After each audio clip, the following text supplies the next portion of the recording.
Olá pessoal, tudo bom com vocês? Por que a gramática normativa que vocês conhecem da escola, não é um conhecimento científico? Eu acho que esse áudio ele vai responder muitos outros questionamentos, inclusive todas essas confusões aí que eu tenho escutado sobre universidade, sobre pesquisa, todas essas coisas, né?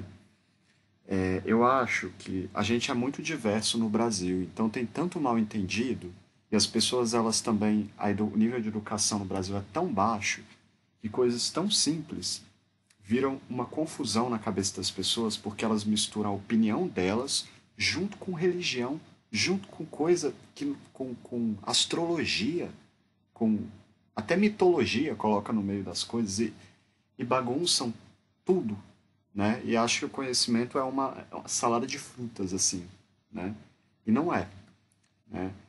Isso também vem da nossa cultura latina, né? Que tem essa característica, eu acho que de mais espontânea, mais desse jeito, solta, né? E a gente acaba esquecendo nessa bagunça toda que uma coisa é uma coisa, outra coisa é outra coisa, e o que que é ciência, né? Deixa de pensar um pouco racionalmente para misturar esse conhecimento com outras coisas. Vamos lá, olha só, esse áudio é para esclarecer essas questões. E também trago desconstruo uma outra questão. As pessoas pensam que o. Eu vou falar isso em outro áudio. Vamos deixar isso para assunto para outro áudio, vai ser mais interessante. Vou nem falar. Vai ser o próximo áudio depois desse. Vocês vão ver aí na linha dos vídeos. Pessoal, existem várias maneiras de conhecer, né? Existem várias formas de conhecimento, se aproximar da realidade. E nem toda forma, e nem todo conhecimento necessariamente busca a realidade como um fim em si, né? A gente tem que pensar sobre isso também. Mas as ciências, elas são hoje, isso é um consenso no mundo inteiro. Gente, desculpa se você não acredita na ciência, se você não quer tomar vacina, se você não acredita nos avanços que a ciência traz, ela não é infalível, óbvio que não, mas ela, ela, os cientistas, quando eles são comprometidos verdadeiramente com a pesquisa, né, a ciência é a maneira de conhecer, mesmo que isso seja doloroso, mesmo que isso quebre com muito do que você acredita, pela sua intuição ou qualquer outra coisa, é a forma de conhecimento mais válida hoje. Tudo que a gente conseguiu na sociedade foi por causa da ciência. Todo esse avanço que existe hoje, ele é oriundo da ciência, a internet, sabe? Eu estou aqui compartilhando conhecimento com vocês. Tudo que ocorreu na minha vida tem a ver com isso, na vida de vocês, os avanços na medicina, tudo, pessoal. Então, no caso da gramática normativa, eu acredito que houve um momento, né, de. Primeira questão: a linguística ela é uma ciência. Quando eu falo que ela é uma ciência, vocês têm que entender o seguinte: por que ela é uma ciência? Porque ela é e pronto? Não. Por que a ciência é uma ciência? Por que a física é uma ciência? Por que a medicina é uma ciência? Por que a antropologia é uma ciência? Esse status, vamos dizer assim, de ciência, ele demorou muito tempo para se consolidar. Nos séculos passados, as ciências elas estavam se consolidando ao que a gente conhece hoje, né? E a gente tem um longo caminho, não significa que elas estão estabelecidas e prontas, é isso aí. Não, não é isso que eu quero dizer, né? Mas muitos equívocos foram ditos anteriormente, antes da ciência. Porque o conhecimento também muda, né, pessoal? Os pesquisadores avançam nas pesquisas e desconstroem algumas coisas que eram acreditadas anteriormente. Isso acontece o tempo inteiro com esses estudos aí de alimentação. A gente uma hora escuta falar uma coisa e depois já vê que já tem pesquisa dizendo que, né, já é outra coisa. Então, isso daí reflete o cenário científico e a questão do conhecimento em si, né? E Mas a gente não pode, a gente tem que tomar cuidado para não ficar misturando conhecimento científico com a nossa opinião. Opinião, os filósofos já diziam, vou repetir isso pela milésima vez aqui no canal, é o intermédio entre o ser e o não ser. Ela não tem tanta validade. Ela pode ter para você, mas cuidado. Fica quieto aí. Não sai por aí falando ela para todo mundo. As pessoas não querem nem ouvir, não estão interessadas. E há momentos que você tem que ficar com a boca fechadinha mesmo. Porque não cabe o que você vai dizer ali para algum outro contexto, né? Porque a gente vive em sociedade, não é só o que você fala que tem importância. As outras pessoas têm importância também. O mundo não se resume a você, né? E o cientista, ele tem que ser mais ouvido na sociedade. E você, as outras pessoas que não são cientistas, por exemplo, se elas quiserem, elas tiverem interesse, elas podem se tornar cientistas, né? Mas elas têm, eu acho que é a obrigação de ter conhecimento mínimo para filtrar a opinião delas e se tornarem cada vez mais críticas. Isso tem acontecido muito, principalmente com o YouTube. O YouTube tem trazido essa consciência mais crítica para a sociedade, né? E eu acho que isso tem gerado tantos conflitos sociais hoje, com tanta coisa, tanta máscara caindo por aí, que, né, isso é muito positivo. A gente tem avançado muito. Então, voltando aí para a história, é um pouco complicado o meu pensamento, mas vamos lá. A linguística, pessoal, assim como outras ciências, no início a filosofia, né, os filósofos falavam lá na Idade Clássica de língua também. Ao longo do tempo, várias pessoas, não só de uma área só, de outras áreas, ou a pessoa era um estudioso da área de política e falava sobre língua, falava sobre discurso ou sobre outra coisa. Então, até hoje, né, a ciência, os grandes nomes hoje das bases científicas, às vezes eles não são das próprias áreas. Então, por exemplo, a maioria dos grandes nomes da linguística, alguns desses grandes nomes não são linguistas. Por exemplo, eu vou dar aqui alguns exemplos. Na sociolinguística interacional, por exemplo, o Goffman, Irving Goffman, ele é um antropólogo. Ele não é especificamente da área da linguística, né? Também há um outro cara, o nome dele é Chomsky. Ele trouxe grandes contribuições para a linguística. E ele não é linguista por, né, a base de formação dele não é essa, né? A gente pode dizer que ele é linguista, né, pelas grandes contribuições que ele trouxe. Sabe o que é interessante disso? Às vezes, as próprias pessoas da área não conseguem romper algumas barreiras de conhecimento e ir além. Isso que é interessante, quem acaba trazendo esses insights são pessoas de fora, às vezes de outras áreas. Isso acontece muito com as ciências. Então, isso é o que acontece hoje. Por exemplo, olha só, a escola hoje, não só na área de linguística, na área de língua portuguesa, em outras áreas, o professor, muitas vezes, não estou condenando o professor não, pessoal, mas isso ocorre, eu vejo dessa maneira. O livro didático, o professor tem que seguir o currículo. Isso é estabelecido por lei. O livro didático está ali. O livro didático não é atualizado na mesma evolução que a ciência está. E cada professor em cada área deveria olhar para determinada ciência. Ou ele vai olhar para o quê? Porque ele acha para o conhecimento da religião? Não, ele vai olhar para a ciência.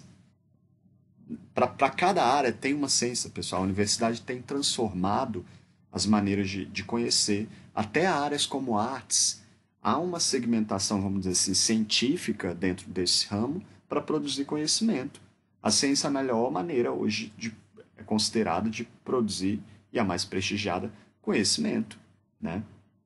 Então há uma cientificidade para a área de artes, para a área até de literatura, para a área de. Complicado falar em cientificidade, mas, né, elas acabam se agregando a outras ciências, por exemplo, literatura a linguística. E aí a discussão ela tem uma fluidez mais científica, vamos colocar dessa maneira. Porque senão a gente vai se basear no que ali para falar, para pesquisar, para investigar. E os métodos, porque fazer pesquisa tem a ver com método. Que tipo de maneira a gente vai pesquisar? Não é uma, né, não pode ser solto desse jeito. Então as ciências vêm para isso. Os professores, eles às vezes não estão na academia. Os professores que ensinam e realmente produzem conhecimento são os professores universitários. No Brasil isso é muito comum, as universidades são grandes, pessoal, mas muito grande mesmo, centros de pesquisa, mesmo que você não saiba. Você tem, a maioria das universidades tem hospital funcionando, pessoal, clínica odontológica que oferece serviço para a população. E os pilares da universidade, para você que não sabe, são ensino, pesquisa e extensão. O pesquisador, ele, além de pesquisar, ele leva esse conhecimento para a população, com extensão, né, com projetos sociais para a sociedade, para o grupo social ali, e ele também ensina na universidade. Na escola, a escola, né, eles não há tanto esse rigor, porque eu acho que eu sou muito revolucionário quando eu penso em educação, então eu tenho umas ideias aí um pouco diferentes em relação a isso, mas eu faço uma crítica à escola nesse sentido, que o conhecimento fica ali estagnado em um monte de livro didático, a ciência evolui, o professor não vai para a universidade, até porque a escola não estimula que ele faça mestrado, doutorado, ele não ganha a mais por isso, na rede pública ganha, né? Mas as universidades particulares, as escolas particulares, por exemplo, não costumam dar nenhuma, né, abono, ajudar o professor a fazer mestrado, doutorado, nem liga, né? Eu falo isso porque eu já fui professor também de universidade, de escola particular, e não recebi valor nenhum por isso com o meu título de mestrado. E aí os professores pensam assim, eu não vou ter título nenhum, então para que eu vou fazer? Aliás, eu não vou ter acréscimo nenhum no meu salário, que eu não vou passar 4 anos da minha vida gastando dinheiro para quê? Eles não estão preocupados com os outros, estão preocupados só com eles. Só que é claro também que se você não tem dinheiro, não tem como fazer nada. E aí corta 30% da verba destinada a, né, gente? Isso é insano. Que a base de um país aí é a educação, né? Por favor. E vocês vão se basear no quê para poder pensar, para fazer conhecimento, para qualquer coisa, até quando a gente fala de política pública, de política, tudo tem um ramo científico, isso vem lá das pesquisas da universidade, queira você ou não, goste você ou não. E, infelizmente, no Brasil, a maioria das universidades que produzem pesquisa são universidades públicas. Universidades particulares não desenvolvem pesquisa. A maioria delas, né? Algumas sim, mas isso daí vem de uma muitas estão muito mais preocupadas em vender curso aí para qualquer um, só vender curso, não tão preocupada com o conhecimento em si. E aí até tem dinheiro para investir em pesquisa, mas não investem. Estão preocupados em ganhar dinheiro em cima das pessoas que vão ali só para poder ter um título, né? Olha só, a... eu tô ficando com raiva dessas coisas, sabe? Porque eu dediquei aí tanto tempo para minha vida, eu fico ouvindo essas coisas, para educação, né? Eu fico ouvindo essas coisas aí.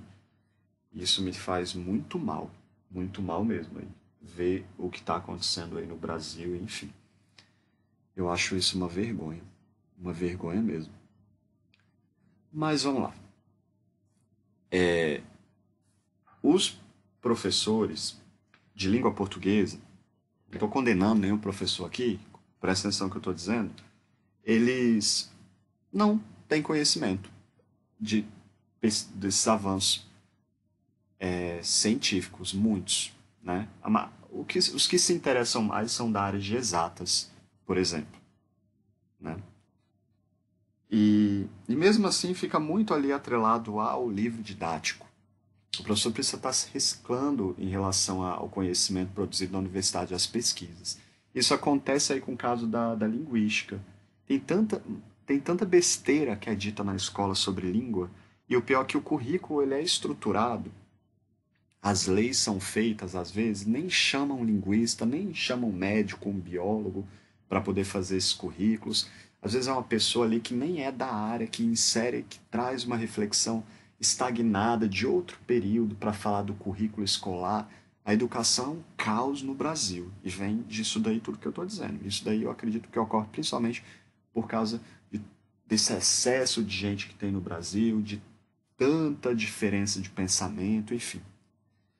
E, e aí, a lingui, a, o estudo, a linguística está em constante, é uma ciência, né? Evolução, está em crescimento. E para ela chegar a esse status de ciência que a gente conhece hoje, foi um longo histórico, assim como qualquer área, né? E houve contribuições de outras áreas, da antropologia, da psicologia, da sociologia, né? E o que tornou a linguística uma ciência humana, é uma ciência bastante reconhecida não só no Brasil, no mundo inteiro.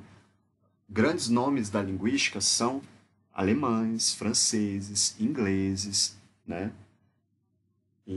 Só que você não sabe disso porque eles não têm tanta voz na sociedade. Inclusive nos lugares que eles deveriam estar, são chamados cientistas políticos, aparece um médico para dar pitaco, aparece um biólogo, né? No Brasil, assim, né? Mas em outros países, ou até um antropólogo às vezes, né? Em outros países, isso acontece também em outros países, mas eles têm uma, uma validade, eu acho que maior, até porque muitas dessas áreas vieram de outras, de escolas de outros países. Né? Os grandes nomes na linguística são internacionais.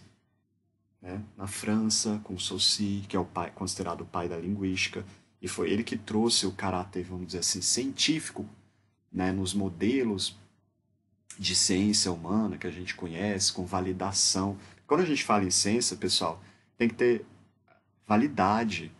Não, né? Geralmente tem métodos válidos de comprovação.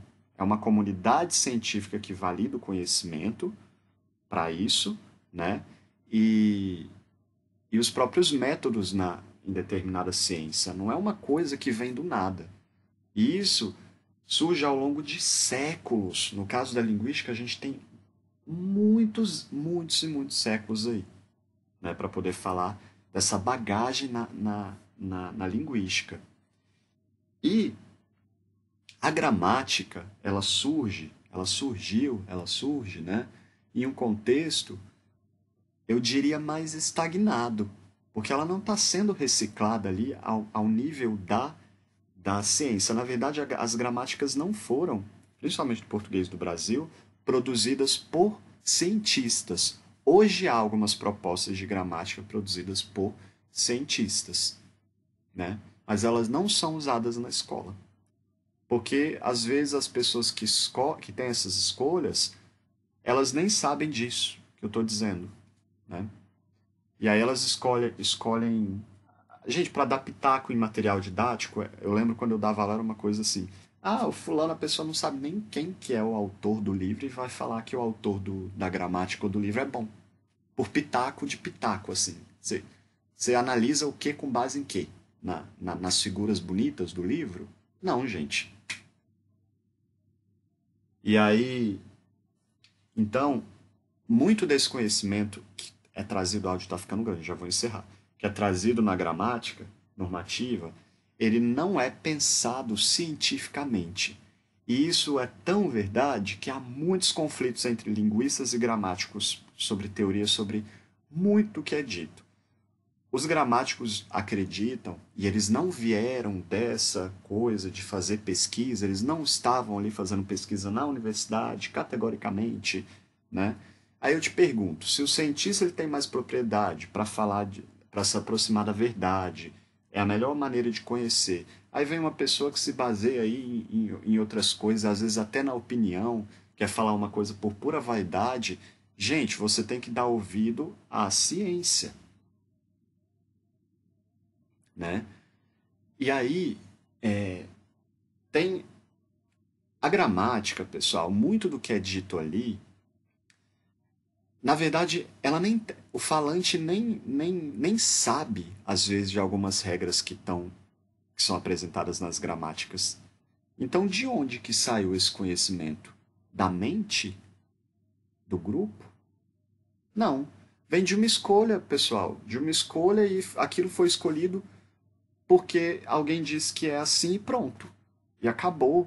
Não foi escolhido porque é mais científico, é mais verdadeiro, não teve critério nenhum de escolha. Algumas regras, elas simplesmente existem ali e alguém colocou ali e pronto. Eles tentam explicar algumas, inclusive de maneira irracional. E aí, por exemplo, quando você tem a sintaxe, a morfologia na gramática, você abre a gramática, tá lá, morfologia, sintaxe, tanã, tanã. Quando você entra na universidade, na ciência, na linguística, a gente também tem sintaxe, morfologia, tanã, só que tem uma grande diferença. A sintaxe e a morfologia são disciplinas do tronco científico. Então, quando você for, se você quiser ser cientista, linguista, se você for para a universidade estudar isso, fazer pesquisa com isso, quando você for fazer pesquisa em sintaxe, não tem nada a ver com abrir gramática e ficar falando sobre oração subordinada substantiva, tananana, de que professor aí fica ensinando e falando que é assim. Eu sei todas essas nomenclaturas de cor e salteado, tive que decorar todas elas para poder ensinar em escola muito elitizada de Brasília. Então eu sei, não estou falando isso porque eu não sei, eu sei realmente. E, então, entende? O que a gente considera como norma aí na gramática importante, às vezes são regras que não tem critério nenhum, né? E aí a gente coloca em xeque, às vezes, o que a outra pessoa fala num contexto mais informal e começa a dizer que ela está errada. E aí vem falar de erro também, que é uma outra coisa que a linguística desconstrói completamente. E isso tudo é gerado por uma série de ignorância, de mal entendido. Então, olha só, é por essa razão que eu expliquei aqui, bem lógica e clara, que a gramática não é ciência. Ela ainda tem o seu valor por uma questão da tradição, eu diria, né? Mas as coisas estão evoluindo tanto, né? E algumas regras convencionadas pela gramática hoje são bastante criticadas, até pelos gramáticos, que começaram em novas edições, até trazer reflexões linguísticas de tanta crítica que os linguistas fizeram a eles, né? E tem algumas coisas mudando nesse sentido. São poucas, né? Mas existe. E é claro que a gente ainda consegue trabalhar, para o caso aí de revisão de texto e até do ensino, com a base, né, dessas regras, uso de pontuação. Né? Algumas coisas são consensuais, algumas coisas são, e são básicas mesmo e a gente leva da gramática normativa. Né? Tem coisa que os linguistas não vão ficar discutindo. O linguista não fica discutindo o uso de algumas coisas. Algumas coisas são elas são dadas como consenso ali pela gramática e faz sentido, né? Mas muito desse conhecimento não faz sentido e ele não é científico, né? Cuidado com o que você está dizendo. Cuidado com o conhecimento. De onde que ele vem, né? É da sua opinião, da sua cabeça. Às vezes a lógica que você tem na sua cabeça aí não tem nada a ver com, com a realidade em si. Ou é apenas um caminho aí, existem vários. Né? Achar que a sua verdade é a única, ou que uma maneira de conhecer é a única, isso é um grande equívoco. E tem uma outra questão, olha só. A gramática, ela fala em uma norma só. A linguística fala em normas, no plural. Não existe só uma norma, existem várias normas. E a linguística comprova por meio de pesquisa científica que outras normas, até informais, a que o caipira fala, e eu não vou explicar aqui porque eu precisaria de mais 20 minutos, mas eu digo isso em outros áudios, ou quando o pobre fala, fala e não escreve. Não estou falando de erro ortográfico, gramatical. Eu estou falando de fala. Por que não é erro?